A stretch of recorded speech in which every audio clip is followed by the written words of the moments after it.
దేవుని మూలంగా పుట్టినవాడు తను తాను భద్రం చేసుకుంటాడు, దుష్టుడు వాడిని ముట్టాడు.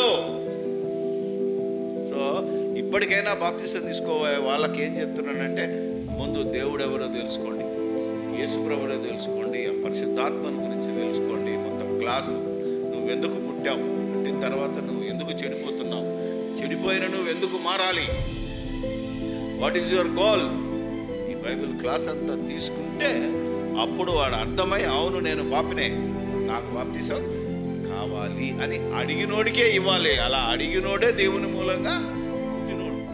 అందుకే ఫస్టే ఉంటుంది బైబిల్లో, మీరు మారు మనసు పొంది పాప క్షమాపణ నిమిత్తము ప్రతివాడు యేసుక్రీస్తు నామములోనికి. అంటే ముందు మారు మనసు పొందాలి. ముందు మారు మనసు పొందాలంటే సువార్త వినాలి. సువార్త వినాలంటే సువార్తలో యేసుక్రీస్తు ఎన్ని కష్టాలు పడ్డాడు, చివరి రక్తం పొట్టు వరకు ఎంత ఓపికగా ఇతరులను క్షమించాడు, దయ కలిగి ఉన్నాడు. మొత్తం క్యారెక్టర్ ఏదైతే ఉందో, మీరు 13వ అధ్యాయంలో అయిన క్యారెక్టర్లన్నీ ఆఖరి క్షణం వరకు సిలువ మీద చూపించాడు. అలాంటివి చూపించడానికి నేను క్రీస్తు యేసులోనికి వస్తాను. ఏమ్మా, ఎంతమంది ఈ బేస్తో వచ్చారు ఇక్కడ?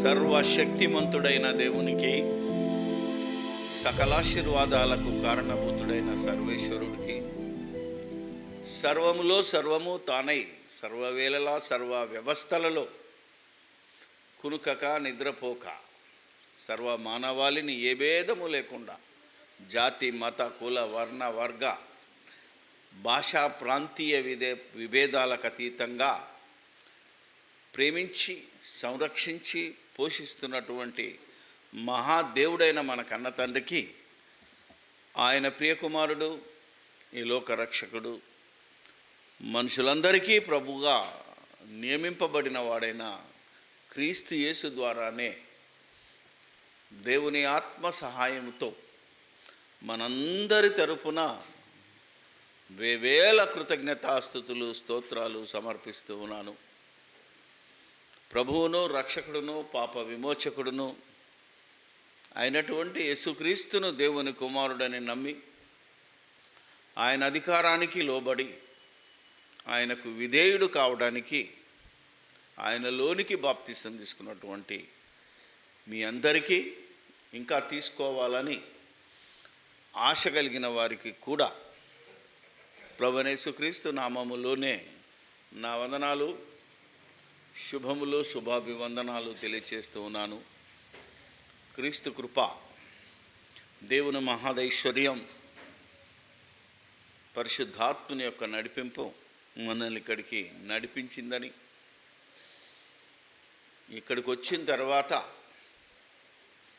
ఆ శక్తిమంతుడైన దేవుణ్ణి ఏ విధంగా మనం ఆరాధించాలి, ఏ విధంగా ఆయన యొక్క సంకల్పాన్ని నెరవేర్చాలి, ఆయన చిత్తం ఏమిటని తెలుసుకొని ఆ తర్వాత బయటికి వెళ్ళి మాట చేత, క్రియ చేత, సకల విధములైన అనుభవ జ్ఞానము చేత దేవుణ్ణి బయలుపరిచి ప్రతి మానవుణ్ణి మోకాలు యేసుక్రీస్తు నామములో వంగినోట్లు చేయటానికే దేవుడి యొక్క అవకాశం మనకిచ్చాడు. ఈరోజు మన ముందున్న లక్ష్య సాధనలో ఒక భాగంగా ఈరోజు మనం ఇక్కడికి వచ్చాం. ఏదో ఆషామాషిగా ఆదివారం వచ్చింది కనుక ఏదో రావాలి అనే భావన మనలోండి తీసేయాలి. ఎందుకంటే ఆదివారమే ఆరాధించి తీరాలి. అసలు ఆదివారం నాడు చేసేది ఆరాధన అనేది మన మైండ్లో నుంచి తీసేయాలి. అలాగే ఈ మధ్యలో ఎక్కువగా ప్రత్యేక ఆరాధన అని మళ్ళా ఆరాధనకు వచ్చి మళ్ళా లేచి అల్లరితో కూడిన ఆరాధన చేయడం కూడా వ్యర్థమైన సమయమే. ఆరాధన అంటేనే ఈరోజు మనుషులకు, ముఖ్యంగా క్రైస్తవులకు చాలామందికి అర్థం కాలేదు.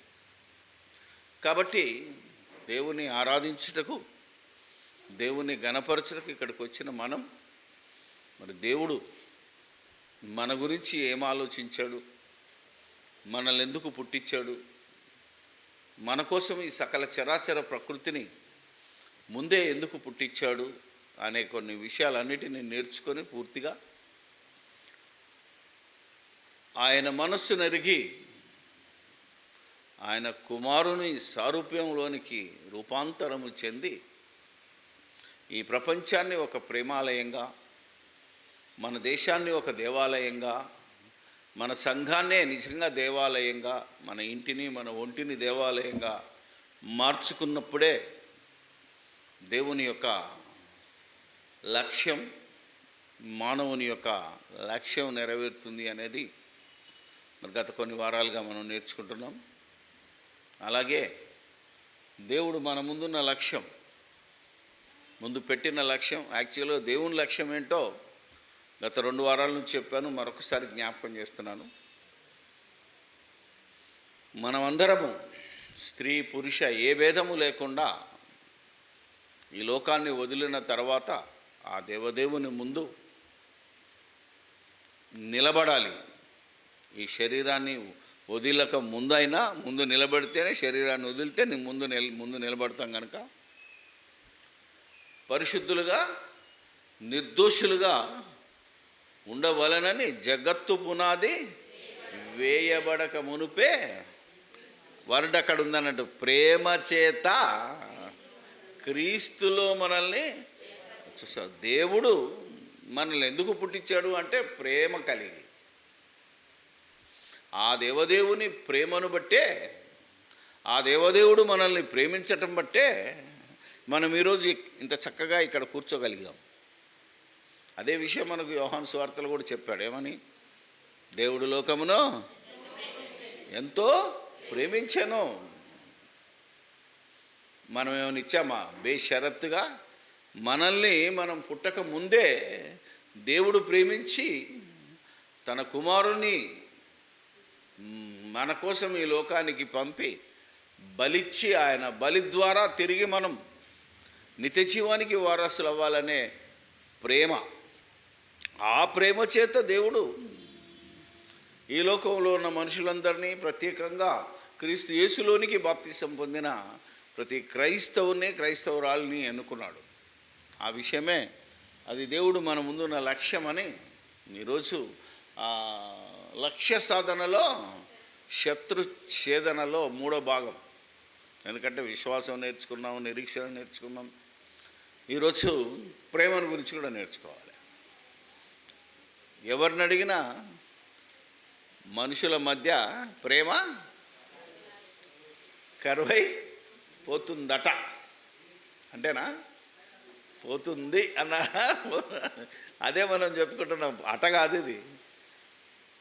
ఇద్దరు మనుషుల మధ్య పచ్చగడ్డేస్తే అత్త కోడలు కావచ్చు, అన్న చెల్లెలు కావచ్చు, అన్న తమ్ముడు కావచ్చు, వాట్ నాట్ ఎవ్రీథింగ్ అంతా బయటికి మాత్రమే నటన ఎక్కువై, వాస్తవం అంటే హృదయాంతరాలలో నుంచి వచ్చే ప్రేమ చాలా వరకు కనుమరుగై, కాగడా పెట్టినా వెతకినా కనబడట్లేదు. ఎందుకంటే వాస్తవం మాట్లాడుతున్నాం మనం. ఏమండి? మన దేశంలో మనం ఇంకా అదృష్టవంతులు, అవునా కదా? అదే విదేశాలకు వెళ్తే అక్కడ పుట్టినోడికి అసలు ప్రేమ అంటే ఏంటిదో తెలియని పరిస్థితుల్లో బతుకుతున్నారు వాళ్ళు.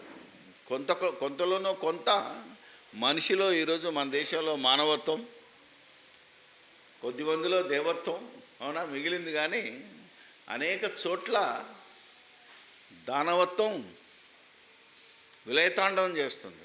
మామూలుగా కాదు. మీరు మన దేశంలో, మన దక్షిణ ప్రాంతంలో చూసిన, ఉత్తర భారతదేశంలోకి వెళ్తే అసలు నీకు కనబడదు మచ్చుకు కూడా. ఒక మనిషి నీచాతి నీచంగా, అవునా కదా, మృగాల కన్నా హీనంగా, జంతువుల కన్నా హీనంగా చూసే పరిస్థితి వచ్చింది. నేను ఒక దగ్గరికి వెళ్ళాను. పెట్ డాగ్ ఉంటుందిగా, దాన్ని ఎలా సాదాలి, అది విల్లాలో ఎలా ట్రైనింగ్ తీసుకోవాలని దానికి ఒక ట్రైనింగ్ అంట.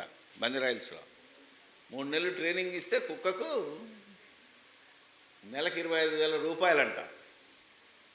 అర్థమైందా లేదా? మీకు ఆలోచిస్తే దానికోసం బెడ్రూము, దానికోసం ఎలాంటి డ్రెస్సింగు, అవునా కదా, ఎలాంటి విధానాలు అనే దాని మీదనే ఒక క్లాస్ తీసుకుంటున్నారు జనాలు, దానికి క్లాస్కి వెళ్తున్నారు ఓనర్స్.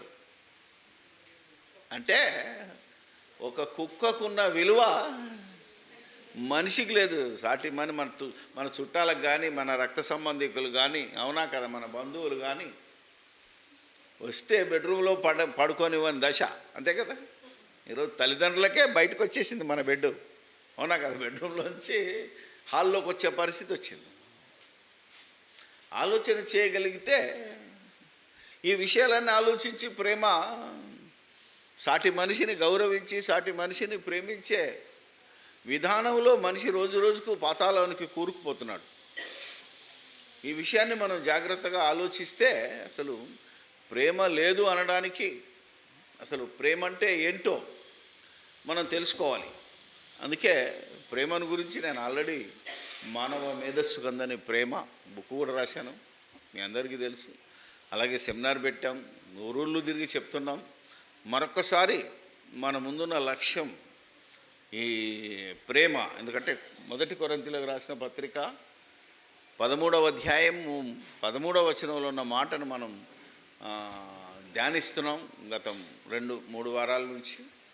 మీకే కాదు, ఫేస్బుక్లోను అనేక ఆన్లైన్లలోనూ ఈ 3 వారాల నుంచి ఇదే కంటిన్యూగా మాట్లాడడం జరుగుతుంది. ఎందుకంటే ఈ రోజుల్లో అది అత్యవసరమైన అంశం. 13 కాగా విశ్వాసము, నిరీక్షణ, ప్రేమ, ఈ మూడును నిలుచును. వీటిలో ప్రేమ అన్నిటికంటే శ్రేష్టమైనది, గొప్పది ప్రేమ అంటున్నాడు. ఈ ప్రేమ కలిగి సత్యాన్ని చెప్పి క్రీస్తు వలె మనం ఎదగాలని కూడా మళ్ళీ మనకు మాట్లాడుతున్నాం. ఎఫ్సీలకు రాసిన పత్రిక 4వ అధ్యాయము 14-15 వచనాలను చదువుదాం. అందువలన మనము ఇక మీదట మనుష్యుల మాయోపాయముల చేతను తప్పు మార్గముతో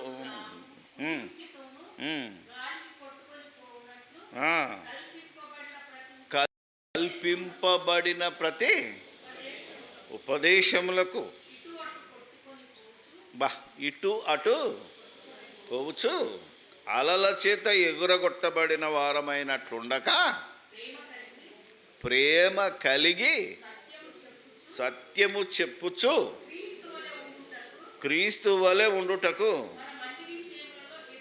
మనము అన్ని విషయములలో, అంటే క్రీస్తు ఎట్టి పరిస్థితిలో ఆయన నోట ఏ అబద్ధం కానీ ఏ కపటం ఎందుకు రాలేదు అనంటే 24/7 సత్యాన్ని చెప్పాడు. అంటే మనం సత్యం చెప్పుకుంటూ వెళ్తుంటే అబద్ధం చెప్పే అవకాశమే లేదు. అర్థమైందే లేదు, అబద్ధం ఆడరాదు అని చెప్పాల్సిన అవసరం.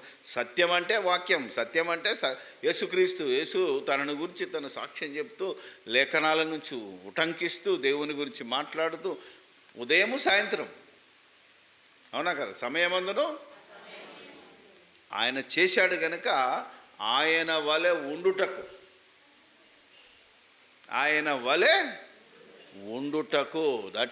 అది మన ముందున్న టార్గెట్.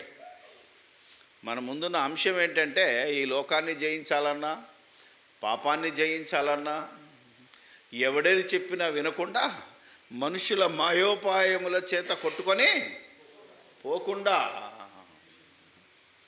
ఎవరి విశ్వాసం వారిది బ్రదర్, నీ విశ్వాసం నీది, నా విశ్వాసం నాది అనే తప్పుడు మార్గంలోకి వెళ్ళకుండా ముందుకు సాగాలి అంటే చూడు, ప్రేమ కలిగి సత్యము చెప్పుట కంటే ఆయన 24/7 బతుకు కాలం అంతా ప్రేమను కలిగి ఉన్నాడు. ఈ ప్రేమ అంటే ఏంటిది అనేదే ఈరోజు ఇంకా మనుషులకి అర్థం కావట్లేదు. బట్టలు కొనిగిపోతే ప్రేమ లేదని, బంగారం కొనిగిపోతే ప్రేమ లేదని, అవునా కదా, ఇలాంటి డైలాగులు ఆడోళ్ళు కొడుతుంటారు, అవునా కదా.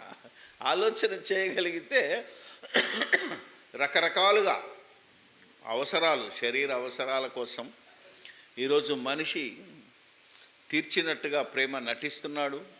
అవి ఇవ్వకపోతే ప్రేమ లేదన్నట్టుగా మనుషుల మధ్య అగాధం పెరిగిపోతుంది. కానీ లోక సంబంధమైన ప్రేమ అనుకోకుండా దేవుడు ప్రేమించమన్న విధానం, దేవుని లాంటి ప్రేమ లేదా దేవుడైన ప్రేమను మనం ఎలా అర్థం చేసుకోవాలి అనేదే మన ముందున్న అంశం. కాబట్టి మనుషుల మధ్య శరీర సంబంధమైన ప్రేమ అనేది ఈ లోకంలో బ్రతకడానికి పనికొస్తుందే తప్ప, పరలోకం వెళ్ళాలి అంటే ఆత్మ సంబంధమైన ప్రేమ. ఈరోజు కనుక మనం ఆలోచన చేస్తే ధర్మశాస్త్రాన్ని గురించి మాట్లాడుతూ మార్కు రాసిన సువార్త 12వ అధ్యాయము, ఒక శాస్త్రి ధర్మశాస్త్ర ఉపదేశకుడు వచ్చి అడుగుతున్నాడంటే మనం ఆలోచించాలి. వాడికే బైబిల్ అంటే లేఖనాలు అర్థం కాలేదు, చెప్తున్నాడు. 12వ అధ్యాయము అలాగే 28 నుంచి 30 వరకు. శాస్త్రులలో ఒకడు వచ్చి వాడు తర్కించుట విని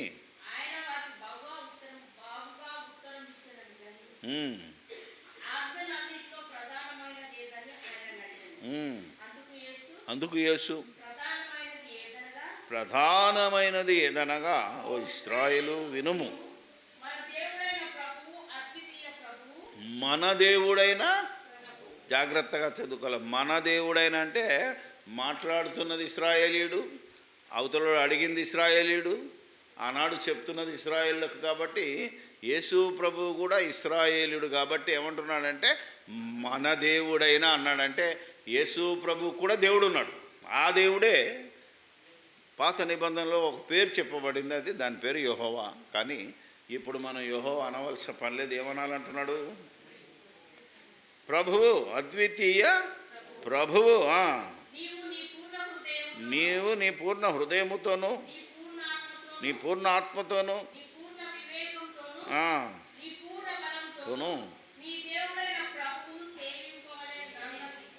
ప్రేమింపవలెననున్నది ప్రధానమైన ఆజ్ఞ. రెండవది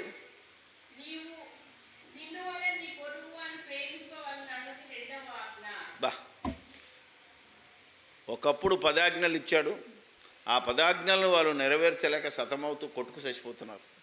అందులో ఒకడొచ్చి, ఎందుకంటే వారి అంతం దగ్గర పడ్డది కనుక వారి ధర్మశాస్త్రాన్ని తీసేసే కాలం వచ్చింది. ఎందుకంటే వారి పాపాలు పండిన దినాన ఇంకా మరి యేసుక్రీస్తు ద్వారా వారి పాపాలను కడిగి సర్వ మానవాళి పాపాల కోసం యేసు ప్రభు శిల్వయాగం చేయడానికి వచ్చాడు కనుక నువ్వు అన్నీ మారుస్తున్నావు, అన్నీ బాగానే చెప్తున్నావు, అందరితో బాగా తర్కిస్తున్నావు, మంచి సమాధానం ఇస్తున్నావు, ఇప్పుడు నిన్ను పట్టుకుంటాను చూడు అని మనసులో వాడు పెట్టుకొని వచ్చి ప్రధానం ఒక ఆజ్ఞ చాలు మాకు అన్నాడు. అంటే ఒక ఆజ్ఞ బదులు రా నాయన, ఎందుకంటే ఇశ్రాయేలీయుడు కనుక ఆయనను ఆజ్ఞలు, ఎందుకంటే ధర్మశాస్త్రాన్ని నేను కొట్టివేయడానికి వచ్చాను కానీ నెరవేర్చడానికి వచ్చాను, కొట్టివేయడానికి రాలేదన్నాడు. కానీ ఆ బతుకున్నప్పుడు ఇశ్రాయేలు కొట్టివేయడానికి వచ్చానంటే ఇది ధర్మశాస్త్రానికి వ్యతిరేకంగా పాపం కనుక నేను నెరవేర్చడానికి వచ్చాను అన్నాడు. కాబట్టి దాని నెరవేర్పును కుదించి 2 ఆజ్ఞలుగా చేసి చెప్తున్నాడు.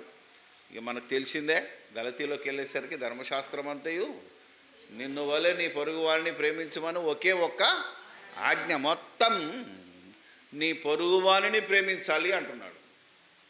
చాలు. అదే కనుక మనం ఆలోచిస్తే మనం పొరుగు వారిని ప్రేమించమంటున్నాడు. రైటే, ఎలా ప్రేమించాలి అక్కడ వచ్చింది ప్రాబ్లం. ఎందుకు ప్రేమించాలి అనేది ఓకే, పరలోకం పోవాలి, దేవుని మాట వినాలి, కాబట్టి మనం సచ్చినట్టు చెప్పినట్టు ప్రేమించి తీరాలి. బట్ ఎలా ప్రేమించాలి అదే కదా అర్థం కాక మీరు అయ్యా మీ పిల్లల్ని ప్రేమించండి, మీ భార్యలను ప్రేమించండి, మీ భర్తలను ప్రేమించండి, ప్రసంగాలు బోలెడు ఉన్నాయి. But how to be love, ఎలా ప్రేమించాలి, ఎలా ప్రేమింపబడాలి, ఆ మూలం తెలిస్తే చాలు మనకు. అప్పుడు ఈ ప్రపంచాన్ని మనం ఛేదించవచ్చు, ఛాలెంజ్ చేయొచ్చు. నాలో పాపం ఉన్నదని మీలో ఎవడు స్థాపించగలడు అని ఎలాగైతే యేసుప్రభు మాట్లాడాడో, నువ్వు గనుక ఈ ప్రేమ కలిగి సత్యం చెప్పుటకు యేసుక్రీస్తు వలె ఉండటానికి ఎప్పుడు సిద్ధపడతావో అప్పుడు నువ్వు కూడా మాట్లాడగలవు ప్రతి మనిషితో. అప్పుడే మనం దేవుని సంకల్పాన్ని ఏదైతే పరిశుద్ధులమో నిర్దోషులమై జగత్తు పునాది వేయబడక ముందు దేవుడు అనుకున్న ఆ సంకల్పాన్ని మనం ఈ భూమి మీద నిలబడగలము అనేది యేసుప్రభు నిలబడ్డాడు, మనము నిలబడాలి, అపోస్తలు నిలబడ్డారు కనుక ఇది మన ముందున్న లక్ష్యం. కాబట్టి వాట్ ఈజ్ లవ్?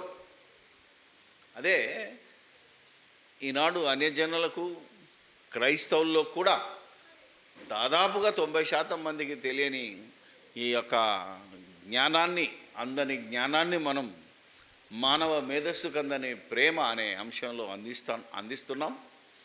ఇప్పటికి కూడా అందించాలి. ఎందుకంటే ఎన్నిసార్లు చెప్పినా ఇది చాలామంది అర్థం చేసుకోలేకుండా వ్యర్థంగా మాట్లాడుతున్నారు. కనుక ప్రేమ అంటే ఏంటి అనేది ఈ రోజుల్లో పిల్లల నిర్వచనం చెప్పలేకపోతే, ఎందుకంటే శరీర సంబంధమైన ఆకర్షణనే ప్రేమ అనుకుంటున్నారు. ఎట్టి పరిస్థితుల్లో పై రూపాన్ని చూసి, అవునా కదా, ఆనాడు ఆదికాండంలో జనాలు ఏ విధంగా ఉన్నారట? నరుల యొక్క కుమార్తెలు చక్కని వారని చూసి దేవుని కుమారులు ఏం చేశారట? తమ మనస్సుకు నచ్చిన వాళ్ళని చేసుకున్నారు. అప్పుడేమైంది? పాపం పెరిగిపోయి జలప్రలయంలో కొట్టుకుపోయారు. ఇప్పటి పిల్లలు కూడా సేమ్ థింగ్, తమ మనస్సుకు నచ్చిన వారిని. అవునా? ఈరోజు మనుషులు ఏం చూస్తున్నారు అంటే పై రూపమే. ఏదైతే దేవుడు చెప్పాడో అందము మోసకరమో వ్యర్థం అంటే అదే కావాలి. అవునా? చెప్తున్నాను, ఎప్పుడు చెప్తాను, గుణవతి అయినా అరుదు, చెప్పులు అరిగేటట్టు తిరుగు లేదు. గుణం తర్వాత చూసుకుందాం. ముందైతే ఆస్తి అంతస్తు, అవునా కదా, కులం బలగం చూసేసి ఈ ఏడాది తిరిగేసరికి మళ్ళీ విడాకులోకి వద్దాం. అవునా కదా? ఈరోజు ఎంతమంది ఆ విధానంలోకి వస్తున్నారు అనేదే బాధాకరమైన విషయం. అందుకే ప్రేమకు అర్థం లేకుండా అందమైనది ప్రేమ అని ఒకడు, ఆల్రెడీ మీకు బుక్లో చెప్పాను, మళ్ళీ చెప్తాను. ఒక ఇద్దరు ప్రేమించుకొని నా దగ్గరికి వచ్చారు, పెళ్లి చేస్తావా పాస్టర్ గారు అని. తెలుసు కదా, కులం నచ్చకనో మతం నచ్చకనో సమాజం ఒప్పుకోదనో ఇద్దరు ప్రేమించుకున్న వాళ్ళు ఏం చేస్తున్నారు అంటే ఇంట్లో నుంచి పారిపోయి ఈ ఆర్య సమాజంలోనో క్రైస్తవులైనా ఒప్పుకోరు కదా మన దగ్గర. కులం డిఫరెన్స్ ఉంటే ఒప్పుకోరు కాబట్టి ఖచ్చితంగా ఆర్య సమాజంలో చేసుకున్న వాళ్ళు చాలామంది ఉన్నారు. యాదగిరి గుట్టకాడికో లేకపోతే ఇంకో ఏ విధనో పెళ్లి చేసుకున్న వాళ్ళు చాలామంది ఉన్నారు. నేను ఎప్పుడో చెప్తున్నాను, పెళ్ళి ఎలా చేసుకున్నా నష్టం లేదు. క్రైస్తవుడైనాం కాబట్టి క్రిస్టియన్ మ్యారేజ్ చేయాలా, లేకపోతే హిందూ మ్యారేజ్ కాబట్టి హిందువునే పెళ్లి చేసుకోవాలా, ఈ రూల్స్ అన్నీ మనుషులు పెట్టారు తప్ప దేవునికి నచ్చిన వాళ్ళని చేసుకో. దేవుని మనస్సు నెరిగిన వారికి, దేవత్వం కలిగిన వారు హిందువులైనా చేసుకోవచ్చు, ఆడు ఎవడైనా చేసుకోవచ్చు. కానీ మనకంత ఏమంటారు, ఎదగలేదు మనం. క్రైస్తవ సమాజాన్ని కూడా ఎవరు ఎడ్యుకేట్ చేయలేదు. ఏవో సాకులు చెప్తారు, ఇలాగైతే వాళ్ళకు పడదురాబాయ్ అంటే. కొన్ని క్రైస్తవుని చేసుకుంటున్నాడా? క్రైస్తవుని చేసుకుంటున్నాడా? పెంతకోస్తోడే కావాలంటాడు. చర్చ్ ఆఫ్ క్రైస్తవుడే కావాలి. హెబ్రోనోలే కావాలి. వేరే వాళ్ళతో మాకు పడదు బ్రదర్. ఒక క్రైస్తవుడికి వేరే భిన్నమైన శాఖలో ఉన్నవాడికే పడట్లేదంటే ఇక నువ్వేం ప్రేమించగలవు? కులం తర్వాత అది భయంకరమైనది. అది ఎంత లోతుకి వెళ్ళినా ఒప్పుకోవట్లేదు కదా. ఎందుకంటే సమాజానికి భయపడి, అక్కడే అంటాడు మనుషుల మాయోపాయములకు భయపడి చేసుకోవాలన్నా చేసుకోలేని దశ పరిస్థితి అట అది. కానీ దీన్ని దేవుడు క్షమించడు. మరి దేవుడు క్షమించడు. ఇక్కడ మనుషులకు ఏమైనా ఉంటుందేమో కానీ దేవుడు క్షమించడు. ఎందుకంటే ఇంత ఇంత బతికి ఇంటి వెనకాల చచ్చినట్టు అవుతుంది. ఎందుకంటే పరలోకం లేదు. అర్థమైందా? పరలోకం ఉండదు కదా. అందుకని దేవుని యొక్క ప్రేమ, దేవుని యొక్క మనస్సును ఎరిగితే మనిషి దేవత్వంలోనికి మార్చగలిగితే బాగుంటుంది. కాబట్టి వాడు ప్రేమ అందమైంది అన్నాడు. బయటికి చూస్తే అమ్మాయి అందంగానే ఉంది తప్ప, అప్పుడు అన్నాను నేను, ఓకే బాగానే ఉంది ఈ అమ్మాయి, పెళ్ళైన ఒక 2 సంవత్సరాల తర్వాత 2 పిల్లలు పుట్టారనుకో, అప్పుడు ఎట్లయినా ప్రేమ డౌన్ అవుతుంది, ఆకర్షణ అందం పోతుంది కదా. అప్పుడేం చేస్తావమ్మా, నీకంటే అందమైనది కనబడితే మళ్ళీ చేసుకుంటాడు. ఎందుకంటే అందాన్ని చూపించినోడు, అందమే ప్రేమ అనుకున్నాడు, అందం ఎక్కడ కనబడితే అక్కడ వెళ్ళిపోతుంటాడు. కాబట్టి అందమైనది ప్రేమ కాదు, ప్రేమ గుడ్డిది కూడా కాదు. అర్థమైందిలా? ప్రేమ గుడిదని ఒకడు అంటున్నాడు, ప్రేమ బతక నేర్చిందని మరొకడు అంటున్నాడు. ప్రేమ అవునా కదా గొప్పదని డైలాగులు చెప్పడమే తప్ప ఆ ప్రేమను అర్థం చేసుకోలేని గుడ్డితనంలో ఉన్నాడు. అందుకే ఆ ప్రేమను కలిగి ఉండాలి అంటే 1 యోహాను పత్రికలో చెప్పేశాడు. 1 యోహాను పత్రిక 4వ అధ్యాయము పైన ఎవడు క్రీస్తు విరోధి, ఎవడు అబద్ధికుడు, ఆ అబద్ధికునిలో నుంచి దూరంగా ఉండి అబద్ధంలో మనం పడిపోకుండా క్రీస్తు విరోధులం కాకుండా మనము ఎలా ఉండాలి అనేది కనుక గమనిస్తే 4వ అధ్యాయం 7, 8 1 యోహాను పత్రిక. ప్రియులారా చూసావా, ఒకరిని ఒకడు ప్రేమింతము అంటున్నాడు. అంటే ఆల్రెడీ ప్రేమ అంటే ఏందో ఆయనకు తెలిసింది. ఎందుకంటే ప్రేమను గురించి మరి బాగా చెప్పిన అపోస్తలుడు, ముందు చెప్పిన అపోస్తలుడు యోహాను గారే. ఎందుకంటే దేవుడు లోకమును ప్రేమించను, ప్రేమామయుడు అనే అంశాన్ని తీసుకుంటే మొత్తం యోహాను సువార్త అద్భుతంగా ఉంటుంది ప్రేమ గురించి. కాబట్టి ఆయన కూడా మనము ఒకరినొకడు ప్రేమింతము. ఎలయనగా ప్రేమ ఈరోజు మనుషుల్లో, క్రైస్తవుల్లో 100% కాదు ఇంకెక్కువనే శరీర మూలంగా కలిగిన ప్రేమ అనుకొని సంసారాలను కొనసాగిస్తున్నాం, సంఘాలను కొనసాగిస్తున్నాం. కానీ దేవుని మూలముగా కలిగే ప్రేమ ఎంత గొప్పది అంటే అది ఏది చూడదు.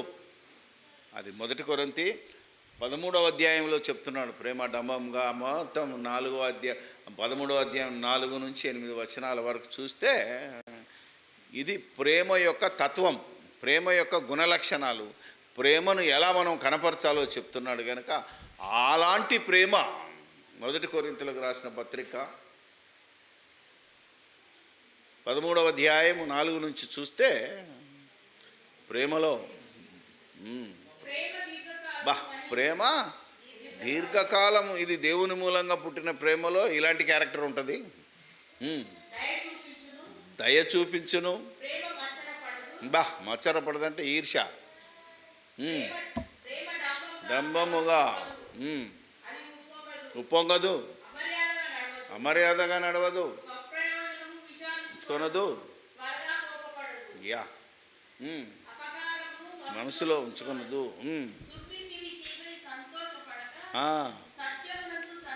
సత్యమునందు లోక సంబంధమైన నీతిల గురించి మనుషులు ఆలోచించే నీతిలో సంతృప్తి పడక, సత్యం అంటే వాక్యం, యేసుక్రీస్తునందు ఆనందించేదే ప్రేమ. అన్నిటినీ తాలుకొనను, అన్నిటినీ నమ్మును, అన్నిటినీ నిరీక్షించును, అన్నిటినీ ఓర్చును. ప్రేమ అదే విషయం కిందకు వచ్చాడు. ఇక ఇప్పుడున్న గొడవలు మాట్లాడితే ప్రతోడు ప్రవచనాలని అవని ఇవని పరిగెడుతున్నాడు. ఇప్పుడు ప్రవచనాలు లేవు, ప్రవచనాలు చెప్పేవని నమ్మకూడదు. ఇదిగో ఇదే యెహోవా వాక్కు అని చెప్పేదంతా మనుషుల మాయోపాయాలు. అవి ఇప్పుడు పనికిరావు. ఇప్పుడు పరలోకం వెళ్ళాలి అంటే నీ లక్ష్యం నిత్య జీవాన్ని నువ్వు సాధించాలి అంటే విశ్వాసము, నిరీక్షణ, ప్రేమ సరిపోతుంది. అద్భుతాలు, సూచక్రియలు, భాషలు, వరాలు అన్నీ ఎప్పుడో ఆగిపోయినాయి మొదటి శతాబ్దంలో. ఇవన్నిటినీ కాకుండా ప్రేమ కలిగి ఉండండి అని చెప్తున్నాడు. ఆ ప్రేమ ఏంటిదో, అలా భయపడని, మత్సరపడంది, ఈర్ష్య లేనిది, అసూయపడంది, అపకారమును మనసులో, ఇలాంటి క్యారెక్టర్లు కలిగినది ప్రేమ. ఇలాంటి ప్రేమ కలిగి సత్యము చెప్పుటకు మనం ఎల్లవేళలా సిద్ధంగా ఉండాలి. అది మన గోల్. కాబట్టి ఆ ప్రేమ, ఇలాంటి గుణగణాలను కలిగిన ప్రేమ మనిషి దేహంలో నుంచి పుట్టుకురావాలి. ఇది దేవుని నువ్వు కలిగి ఉంటే, దేవుణ్ణి ఎరిగుంటే ఈ ప్రేమ దేవుని మూలంగా కలుగుతుంది అంటున్నాడు. ప్రియులారా, మనము ఒకరినొకడు ప్రేమింతము. అది ఎలయనగా ప్రేమ దేవుని మూలముగా కలుగుచున్నది. ఎంత మంచి మాట అంటే, మరి శరీరం మూలంగా కలిగేది అవునా కదా? శరీరం మూలంగా కూడా పుడుతున్నాయి కదా. దాన్ని ఏమనాలి? శరీరాశ, నేత్రాశ, చూసిందే కావాలనేది నేత్రాశ, శరీరం కావాలనుకున్నది శరీరాశ. అవునా కదా? ఇవన్నీ శరీరం మూలంగా ఉంటే, శరీరాన్ని చూసి, ఆస్తులు అంతస్తులు చూసి, అందాన్ని చూసి ఏదైతే ప్రేమ పుట్టుతుందో అసలు అది ప్రేమ కాదు. ఈరోజు పెద్ద మనుషులు చెప్పింది ఏంటిది? లోకంలో దానికో పేరు పెట్టారు. ప్రేమ కాదు అది, కామం. లవ్ కాదు అది, లస్ట్ అంటున్నారు. కాబట్టి ఈరోజు మన పిల్లలు, వయసులో ఉన్నవాళ్ళు దాన్నే లవ్ అనుకొని ఇటు తల్లిదండ్రులను వదిలేస్తున్నారు. సమాజానికి సకల విధములైన అరిష్టాలకు కారణం ఇదే. కాబట్టి మనం ఆలోచిస్తున్నాం ఈరోజు, ప్రేమించు ప్రతి వాడును దేవుని మూలముగా పుట్టినవాడై. దేవుని ఎరగాలంటే ముందు దేవుని మూలముగా పుట్టాలా అంటున్నాడు. దేవుని మూలంగా పుట్టడం ఏంటి? మనం అందరము ఎలా పుట్టాం? శరీరం మూలంగా. అమ్మా నాన్నలు కలుసుకున్నారు, వాళ్ళ కోరిక ప్రకారం కావచ్చు. ఇది దేవుని సంకల్పం తెలియకపోయినా ఇది మన తల్లిదండ్రుల కోరిక. దాన్ని శరీర వలన పుట్టినవాడు అని అంటాడు. కాబట్టి ఈరోజు శరీర మూలముగా పుట్టడం వేరు, దేవుని మూలంగా పుట్టడం వేరు. దేవుని మూలంగా పుట్టడం అంటే, నీకు ప్రేమ అంటే అర్థం కావాలి అంటే, ప్రేమ కలిగి నువ్వు జీవించాలి అంటే, ప్రేమను గురించి ప్రకటించాలి అంటే, నువ్వు దేవుని మూలంగా పుట్టాలి అంటే, మామూలుగా పుట్టిన మనం మన అపరాధముల చేత చచ్చిన వారమై ఉన్నాం కనుక, చచ్చిన మనము తిరిగి పుట్టాలి అంటే ఆత్మ మూలంగాను, నీటి మూలంగాను. ఆత్మ, అవునా కదా? అది ఆలోచించింది దేవుడు యొక్క ఆత్మ మూలంగాను. అంటే యేసుక్రీస్తు ప్రభువని, దేవుని కుమారుడని నమ్మి బాప్తిసం తీసుకోవాలంటే నీటి మూలంగాను, ఆత్మ మూలముగాను తిరిగి జన్మించిన వాడిని బైబిల్ ఏమంటుందంటే దేవుని మూలముగా పుట్టినోడు. అంటే నువ్వు బాప్తిసం తీసుకునేంత వరకు నీకు ప్రేమ అంటే అర్థం కాదు. ఎందుకు ఈరోజు బాప్తిసం తీసుకొని పెళ్ళిళ్ళు చేసుకున్న వాళ్ళకు ప్రేమ అర్థం కాలేదు? అసలు నిజంగా దేవుని మూలంగా పుట్టలేదు, ఆత్మ మూలంగా లోపల మారుమనసు చెందలేదు, క్రీస్తుని ఎరగలేదు. దేవుడు క్రీస్తు ఎలా ఉంటాడో, క్రీస్తు దేవుని ఎలా చూపించగలిగాడో, అసలు ఆ క్రీస్తు సువార్తనే నమ్మకుండా ఏదో పెళ్లి కోసం అమ్మ నాయన తీసుకోమంటున్నారు, బాప్తిసం తీసుకో. ఎందుకు తీసుకోవాలి? తీసుకునే ముందు ఏం ఒప్పుకోవాలి అనేది తెలియకుండా బాప్తిసం తీసుకుంటున్నారు కనుకనే తిరిగి జన్మించిన వారుగా ఉండకుండా మళ్ళీ పాపంలోనికి పడిపోతున్నారు. అందుకే దేవుని మూలంగా పుట్టినవాడు తన్ను తాను భద్రం చేసుకుంటాడు, దుష్టుడు వాణ్ణి ముట్టడు. సో ఇప్పటికైనా బాప్తిసం తీసుకోవాలి. వాళ్ళకి ఏం చెప్తున్నానంటే, ముందు దేవుడు ఎవరో తెలుసుకోండి, యేసుప్రభువో తెలుసుకోండి, ఆ పరిశుద్ధాత్మను గురించి తెలుసుకోండి. మొత్తం క్లాసు. నువ్వెందుకు పుట్టావు, పుట్టిన తర్వాత నువ్వు ఎందుకు చెడిపోతున్నావు, చెడిపోయిన నువ్వు ఎందుకు మారాలి, వాట్ ఈజ్ యువర్ గోల్? ఈ బైబిల్ క్లాస్ అంతా తీసుకుంటే అప్పుడు వాడు అర్థమై, అవును నేను పాపినే, నాకు బాప్తిసం కావాలి అని అడిగినోడికే ఇవ్వాలి. అలా అడిగినోడే దేవుని మూలంగా పుట్టినోడు. నా ప్రసంగం విని ఎంతమంది మారుమనసు పొందారో చేతులు ఎత్తండి. మొత్తం సభలో ఉన్నవాడు ఆల్రెడీ సంఘంలో వాళ్ళ కాపరితో బాప్తిసం తీసుకున్నవాడు కూడా మళ్ళీ చేతులు ఎత్తాడు ఇంటికి వచ్చి సభల్లో. అంత దౌర్భాగ్య స్థితి ఉంది ఈరోజు. ఏమా ఏదైనా సభలోకి వెళ్ళగానే పేద ప్రసంగికుడు కదా, ఒక డైలాగ్ కొట్టగానే చేతులు ఎత్తేస్తాం. మరి మీ అయ్యగారు ఇచ్చిందేంటిది? నువ్వు ఎన్నేళ్ళు బైబిల్ సంఘంలో ఉన్నదేంటిది? అందుకని దేవుని మూలంగా పుట్టాలి అంటున్నాడు. అది ఆత్మ మూలంగాను నీటి మూలంగాను రక్షణ సువార్తను విని రక్షణ కావాలి, నాకు బాప్తిసం కావాలి, రక్షణ తీసుకుంటే నాకు పరలోకం దొరుకుతుంది. ఈ లోకంలో ఎన్ని కష్టాలైనా పర్వాలేదు, యేసు ప్రభు ఎన్ని కష్టాలు పడ్డాడో నేను అన్ని కష్టాలు పడతాను. లాస్ట్ వీక్ చెప్పాను మీకు నిరీక్షణలో. ఏ విధము చేతనైనను క్రీస్తు మరణములోనికి అవునా పాలిభాగస్తుడనై ఆయన మృతులలో నుండి పునరుత్థానుడైనట్టు నేను కూడా పునరుత్థానం పొందాలి. అలా మారు మనసు పొంది బాప్తిసం తీసుకున్నాడే దేవుని మూలముగా పుట్టినవాడు. యేసుప్రభుని నమ్ముకుంటే కాలు మీద కాలు వేసుకొని తీరొచ్చు, అప్పులు తీరుతాయి, ఇల్లు కట్టుకోవచ్చు, పెళ్ళిళ్ళు చేయొచ్చు, పెళ్ళిళ్ళు చేసుకోవచ్చు. ఇలా ఆశ కొద్ది వచ్చినావు అనుకో, నువ్వు బాగుపడవు. ఇంకా నువ్వు దేవుని మూలంగా పుట్టినోడు కాదు, అసలు నీకు ప్రేమే తెలియదు. దానికోసం వచ్చినోడు దేవుని మూలంగా పుట్టినోడు కాడు.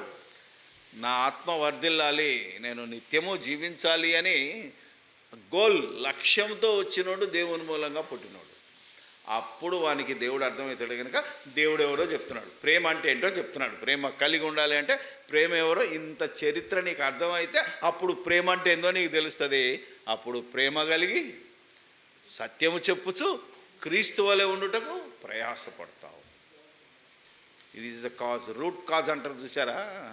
ఇంత చెప్పకుండా ప్రేమించండి, నమ్మండి అంటే ఎస్ నమ్ముతాం, ప్రేమిస్తాం, కొట్టుకుంటాం, మళ్ళీ కోట్ల కేసులకు వెళ్ళిపోతాం. ఇది జరుగుతున్న చరిత్ర. అందుకే లోపలికి వెళ్ళమంటున్నాడు. సత్యమైనది బహు లోతుగా ఉన్నది, దాన్ని పరిశీలించి లోతు తీసి మందేస్తే రోగం పోద్ది. ఏమంటే అప్పుడప్పుడు చెట్లకు మందు కొట్టాడు, ఏం చేస్తాడంటే చుట్టూ పాత్ తీసి వేర్లకు ఇంజెక్షన్ ఇస్తాడు. అవునా? హోమియోపతి వైద్యంలో కూడా ఉన్నాయి, అలోపతిలో అది ఉండదు. అది హోమియోపతి కానీ నువ్వు ఏమంటారు అది ఆయుర్వేదంలోకి వెళ్తే నీకే రోగం ఉంది, మీ అమ్మకే ఉన్నది, మీ తాతకే ఉన్నది, మీ అమ్మమ్మకే ఉన్నది అడుగుతాడు. ఈయనకి ఎందుకు ఈ చరిత్ర, ఓన్లీ ఇంజక్షన్ ఇచ్చి 2 ట్యాబ్లెట్ ఇస్తే పోతే కదంటే కుదరదు అలా. సో రూట్ కాజ్ తెలుసుకొని మందేస్తే రోగం పోద్ది. అదే దేవుడు చేస్తున్నాడు. అసలు నువ్వు పాపానికి కారణం ఏంటి, నువ్వు మారకపోవడానికి కారణం ఏంటి, నువ్వు దేవుడు అర్థం చేసుకోకపోవడానికి కారణం ఏంటి, నువ్వు ప్రేమ కలిగి ఉండకపోవడానికి కారణం ఏంటి అంటే నీకు ప్రేమ అంటే తెలియదు.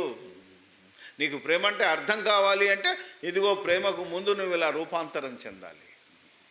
అర్థం కావాలంటే రూపాంతరం చెందాలి అంటున్నాను. అందుకే ఫస్టే ఉంటుంది బైబిల్లో, మీరు మారు మనసు పొంది పాప క్షమాపణ నిమిత్తము ప్రతివాడు యేసుక్రీస్తు నామములోనికి బాప్తిసం. అంటే ముందు మారు మనసు పొందాలి. ముందు మారు మనసు పొందాలంటే సువార్త వినాలి. సువార్త వినాలంటే సువార్తలో యేసుక్రీస్తు ఎన్ని కష్టాలు పడ్డాడు, చివరి రక్తపొట్టు వరకు ఎంత ఓపికగా ఇతరులను క్షమించాడు, దయ కలిగి ఉన్నాడు.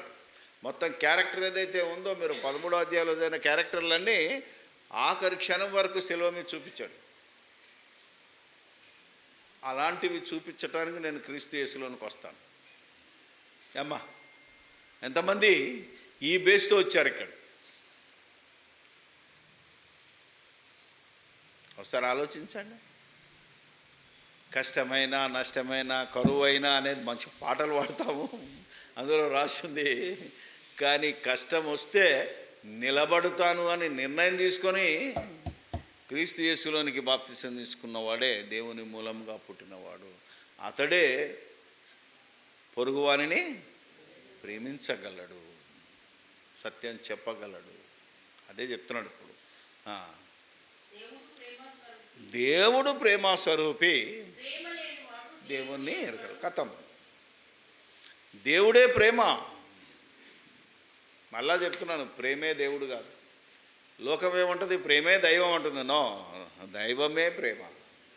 రెండు డిఫరెన్స్ వర్డ్. ఈ ప్రేమను చూపించి ఇదే దేవత్వం అంటున్నాడు, క్వశ్చనే లేదు. ఆ దేవుణ్ణి చూపించి అది ప్రేమ అని చూపించాలి నువ్వు. మనుషుల మాయోపాయాలు ఇవే. ప్రేమే దైవం. నో, దేవుడే ప్రేమ. God is love. ఇంగ్లీష్లో చాలా చక్కగా ఉంది. ఏమని ఉందంటే, దేవుడు ప్రేమ స్వరూపి అన్నాడు, కానీ అసలు ప్రేమయ్య ఉన్నాడు దేవుడు. ఇంకొక దగ్గర ఉంటుంది ఎక్కడో, దేవుడు ప్రేమయ్య ఉన్నాడు, స్వరూపం కాదు. దేవుని స్వరూపంలో మనం ఉన్నాం, కానీ దేవుడు దేవుడే. ఆ దేవుడు ప్రేమే. ఆ దేవుడు తెలియని వాడిలో ప్రేమ లేదు. కాబట్టి నువ్వు దేవత్వాన్ని కలిగి ఉంటే, దేవుణ్ణి కలిగి ఉంటే నీకు ప్రేమ అర్థమవుతుంది. నిన్ను వలె నీ పొరుగు వాడిని. ఇప్పుడు అర్థమైంది అనుకుంటాను. మీకు ఆలోచన చేయాలి మనం. ఇంకా చాలా మరి చెప్పగలిగినా, ఎక్కువసేపు చెప్పినా మన మైండ్ వినే దశకు కూడా లేదు. ఇప్పుడు విశ్వాసం అంటే ఏంటిది, నిరీక్షణ అంటే ఏంటిది, ఇవన్నీ నీకు అర్థం కావాలంటే నీలో దేవుడు ఉండాలి, నీలో దేవత్వం ఉండాలి, నీలో క్రీస్తు తత్వం ఉండాలి, నీలో క్రీస్తు వాక్యము నిలబడగలగాలి. నువ్వు ప్రేమను చూపించగలగాలి అంటే క్రీస్తును కలిగి ఉండాలి. ఆ క్రీస్తులో దేవుడు ఉన్నాడు, ఆ దేవుడు క్రీస్తు నీలో ఉన్నాడు. కనుక మనము ప్రేమ కలిగి సత్యం చెప్తూ మనల్ని మన పొరుగువాడిని ప్రేమించుమనేదే మన ముందున్న లక్ష్యం. ఈ లక్ష్యాన్ని సకల విధములైన అనుభవ జ్ఞానముతో, సత్యముతో, సత్యవాక్యముతో ఛేదించి నిత్య జీవాన్ని పొందుకుందాం. ప్రార్థన చేసుకుందాం. పరిశుద్ధుడవైన మా తండ్రి, మీ పరిశుద్ధతను మేము గ్రహించి మేము పరిశుద్ధులుగా మారి, ప్రేమ అయిన దేవా, మిమ్మల్ని మేము అర్థం చేసుకొని మేము ప్రేమ కలిగి మమ్మల్ని మేము ప్రేమించుకుంటూ మా పొరుగువారిని ప్రేమించగలిగే దశకు మేము ఎదుగునట్లు మీ పరిశుద్ధాత్మ యొక్క సహవాసం మాకు అనుగ్రహించుమని ప్రతిదినము ప్రతి క్షణము దేవా వాక్యపు వెలుగులో నడుస్తూ మరి నాయన సత్యాన్ని ఒప్పుకొని సత్య సంబంధులుగా ఈ లోకములో ప్రవర్తించి అనేకులను సత్య మార్గములోనికి నడిపించి ప్రతి వాని మోకాలు యేసుక్రీస్తు నామములో మీ ముందు ఉంచగలిగే శక్తిని, బలాన్ని, జ్ఞానాన్ని, ఆయుష్ను, ఆరోగ్యాన్ని, సమస్తాన్ని సంతరించుకొనుటకు సహాయము దయచేయమని, విన్నవాక్యము నిష్ప్రయోజనము కాకుండా అది ఫలము తీసుకొచ్చేటట్టు మేము పని చేయగలుగునట్లు సహాయాన్ని దయచేయండి. సమస్తము మీకే స్తుతి స్తోత్రాలు చెల్లిస్తూ, ఎంతమంది అయితే ఈ వాక్యాన్ని విన్నారో వారందరూ మరొక్కసారి ఆలోచించి గ్రహించి దాని ప్రకారంగా ప్రవర్తించినట్లు సహాయము దయచేయండి.